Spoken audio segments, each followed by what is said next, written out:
Spencer reporting.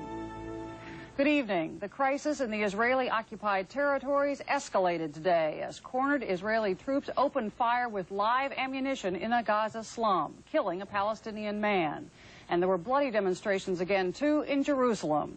As Bob Simon reports, the Israelis now acknowledge that the end of these disturbances is nowhere in sight, and their apparent answer is more force. Israel was pouring reinforcements into the Strip today. On the road, tank transport, busloads of troops. Another infantry brigade has arrived. But the kids with the rocks are now up against even more than soldiers with riot guns and real guns. They're up against Israeli armor. Gaza is beginning to look like the Golan Heights, but it doesn't seem to make much difference. Israel's defense minister confessed to the cabinet today that he had underestimated the extent of the disturbances and overestimated Israel's ability to put them down quickly. His message, don't hold a stopwatch. It's not going to be achieved by 1 or 2 days. It requires patience, determination, and the use of force. 39 Palestinians were treated for gunshot wounds at Gaza's main hospital today. Doctors said they had to turn away some of the wounded because there was no room. In a macabre twist, a Gaza cemetery turned into a battleground. Gravestones used as shelters for the living. The Israelis had always assumed that trouble in the territories comes in short waves and then fades away. That reality is changing, and so are some Israeli ideas. With enough force, the riots can be put down. There's no argument about that. The argument is about the cost. If we commit ourselves to following up every stone, then we will find ourselves involving the entire Israeli force, not in the strategic task of deterring aggression against us on the boundaries, but on work which is essentially police work. There was some blood today. There was much pain. The Israelis are getting kicked around not only in the streets of Jerusalem, but they feel on the television screens of the Western world, where the images are bad news for the Jewish state. They began reacting to it this weekend by making the news very difficult to cover. Officers were blocking off entire areas to journalists. We're not allowed to be here. No. We're not allowed to be in Ramallah. No. All of Ramallah. Ramallah, everywhere, all the city is closed. In Gaza, an officer was not verbal in communicating with journalists, but he did communicate. I mean, don't you legally have to show us a piece of paper that says Gaza is closed? A military source said the mood in the high command tonight is deep dejection. Officers thought that the media would get tired of the story, that Palestinians would get tired of rioting. Neither has happened, and they're not entirely sure what to do next. Bob Simon, CBS News, Tel Aviv. To follow up on his blockbuster summit in Washington, Soviet leader Mikhail Gorbachev now wants a high-level meeting with leaders in China. TASS quoting him today as saying it would be a logical development. In the past, the Chinese have rejected that idea.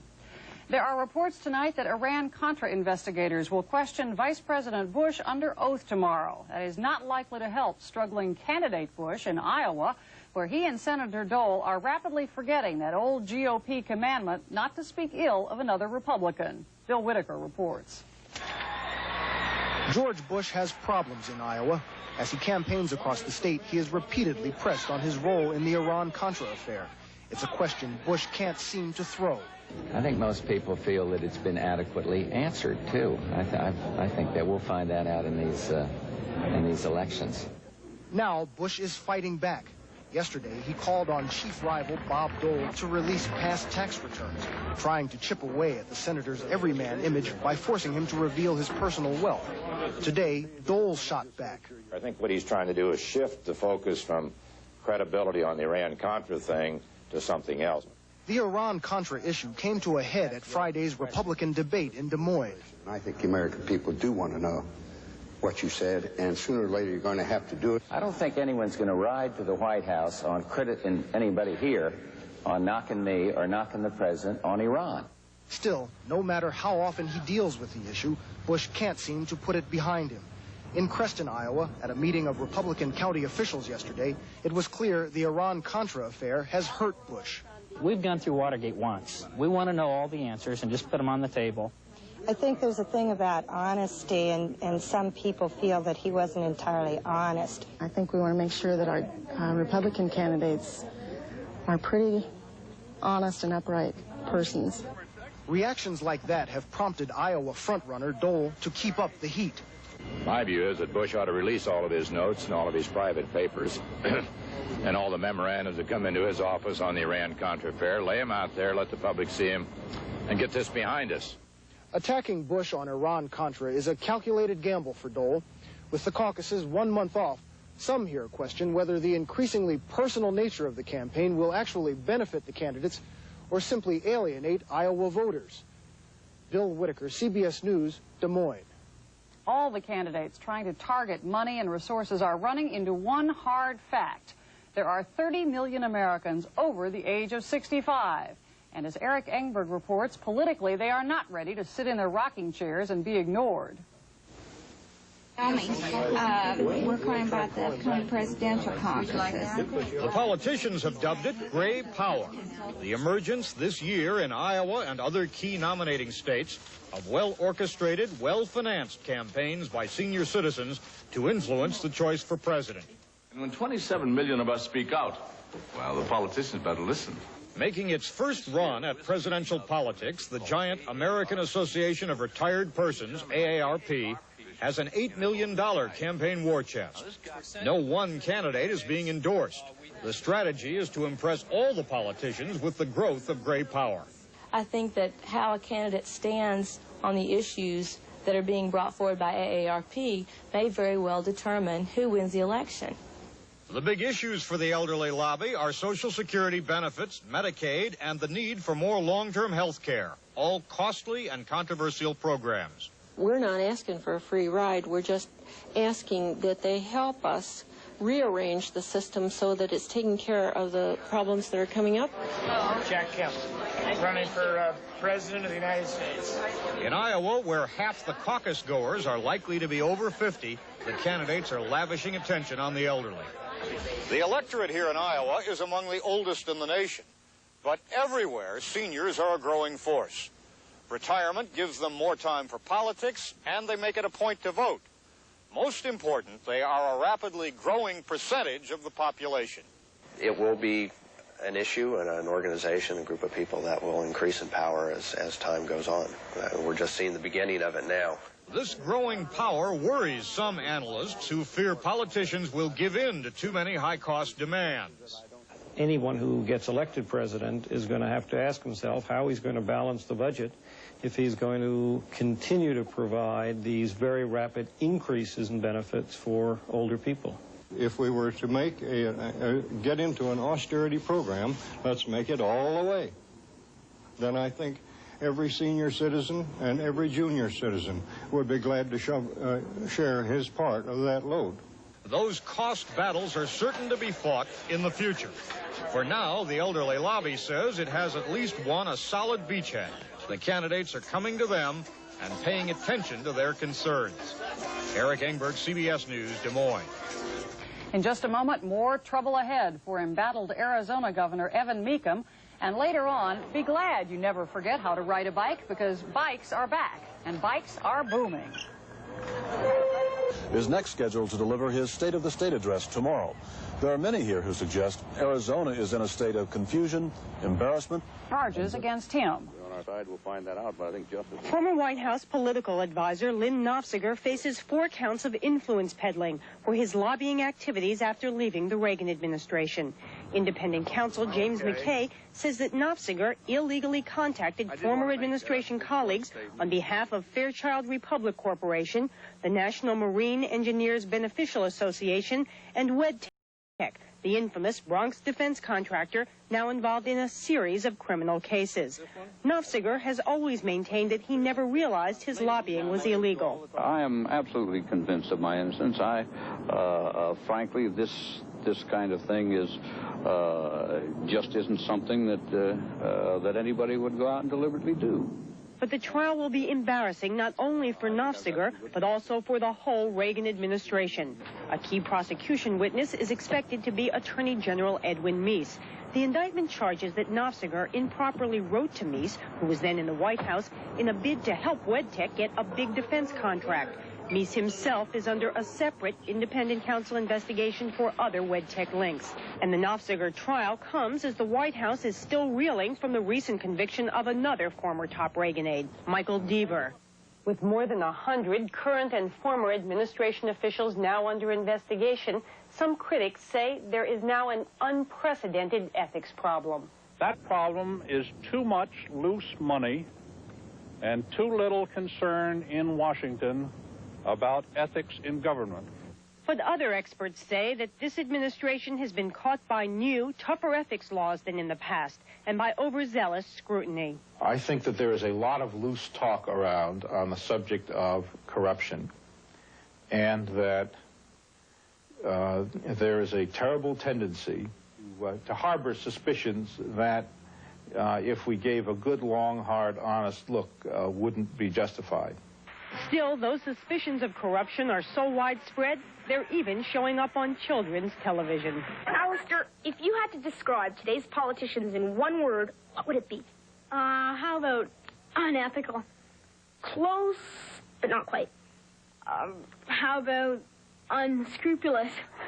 Even worse? Even worse. How about slimy? Yeah.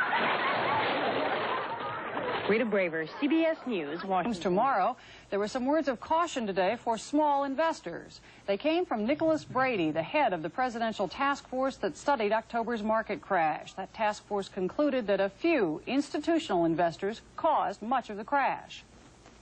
Well, I think the fact that a handful of large investors can have this kind of effect on the market is unsettling. And the public has to look at it and see and say to themselves, this is a strange performance that's going on. What chance do I have? In Florida, they'll take their chances for the first time this week on a lottery, part of a nationwide trend to try to fill up the public treasuries. Victoria Corderi has that story. So you scratch? The hype is heavy for Florida's new lottery. A ticket to the Florida lottery for my friends here. On Tuesday, Florida joined some 24 states that have lotteries. Analysts expect more to follow, especially as states find themselves with diminishing federal funds and a voting public allergic to more taxes. Lotteries are popular because, number one, the states need additional revenues, and this is a painless way to raise revenue. And number two is the public wants them. Lotteries are often sold to the public as good for everyone. In Florida, for instance, voters were told part of the lottery profits would go toward education. The money, it turns out, is only enough to fund 7 days of school. It's just a drop in the bucket. But it's a big drop in the bucket, and it's dollars that education wouldn't have otherwise. Hello, California. Maybe so, but in California, educators ended up losing money by tying their fortunes to the lottery. First, the state cut its school funding. Then lottery revenues dropped. You never know what situations are going to occur. It's not a very stable source of funding. Nevertheless, lotteries remain popular. Americans spent $15 billion on lottery tickets in 1986. Already, people are forming lottery clubs, hoping to hedge their bets by pooling their money. Oh, I'm buying that snazzy car. They are fueled by stories of big winners, like this couple, taking home $46 million in the Pennsylvania lottery. But despite the hype, the millionaires are few. Before long, the state of Florida will be crawling with a different kind of greenbacks. And Floridians may soon find they stand a better chance of meeting up with the old kind of greenback than of taking home a jackpot. Victoria Corderi, CBS News, Miami. In London, the Church of England today acknowledged it probably was swindled out of $21,000 in an effort to free hostage negotiator Terry Waite. A church spokesman said the money disappeared after it was paid to 2 Englishmen who claimed they might negotiate Waite's release. Waite has been missing in Lebanon for a year now. West Berlin authorities revealed today that they are looking for a West German woman in connection with the 1986 disco bombing that killed 2 American soldiers. One source said she was working for 2 men convicted as Palestinian terrorists. The U.S. blamed Libyan leader Muammar Gaddafi for that bombing and staged air raids on Libya right afterwards.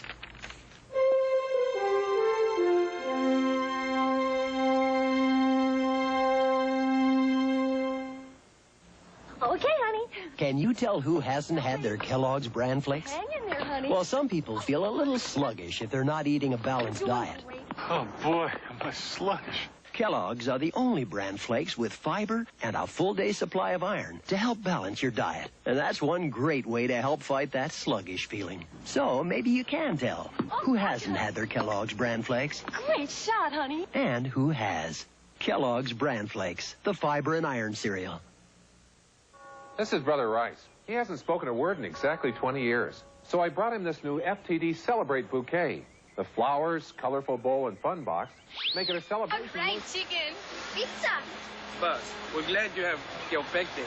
Kilpectate. Nothing relieves diarrhea and calms... Hollywood today concern not movie reels, but real estate. The 42-room mansion once owned by Mary Pickford and Douglas Fairbanks, called Pickfair, has been sold to entertainer Pia Zadora and her husband, industrialist Meshulam Riklis. They paid nearly $7 million. It cost Fairbanks $35,000 back in 1919. Well, as if it weren't bad enough paying your income taxes, it now looks like the cost of having them prepared is going to be higher than ever.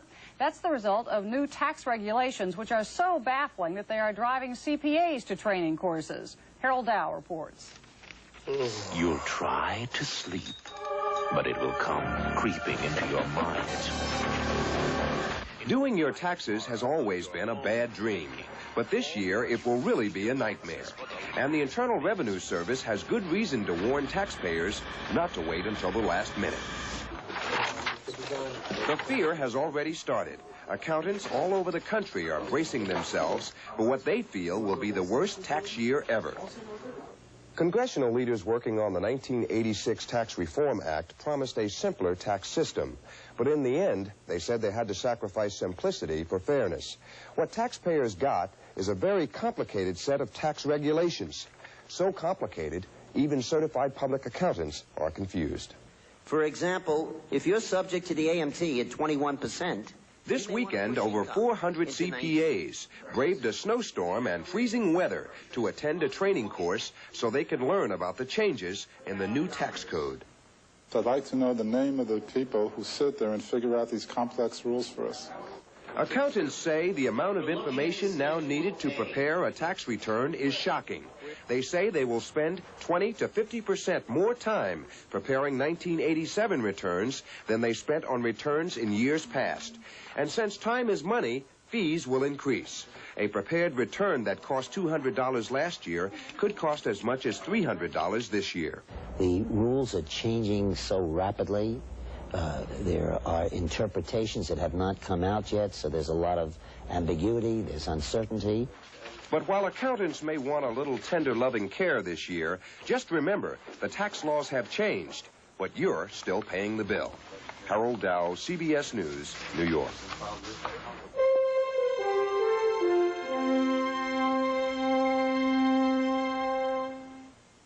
From a 14-point deficit to upset the Chicago Bears. That means the Skins will play the Minnesota Vikings next Sunday for the NFC Championship and a berth in the Super Bowl.